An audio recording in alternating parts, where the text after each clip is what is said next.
Today I'll show you how to make tea masala powder or chai ka masala. So let's see what are the ingredients required.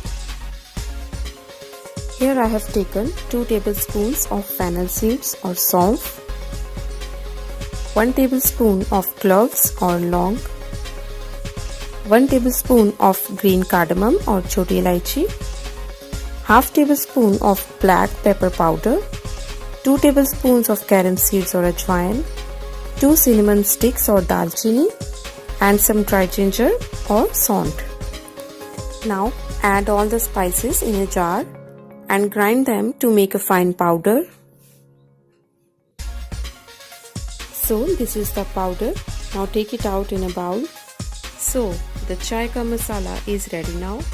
Just add 1/4 tablespoon of this powder for making 3 to 4 cups of tea and make your tea more aromatic and flavorful with this homemade chai masala and enjoy it with yummy evening snacks.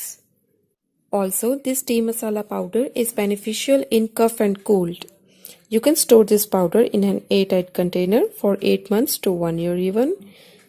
Friends, if you like this video, give it a thumbs up and subscribe to my channel. Thanks for watching. Bye bye.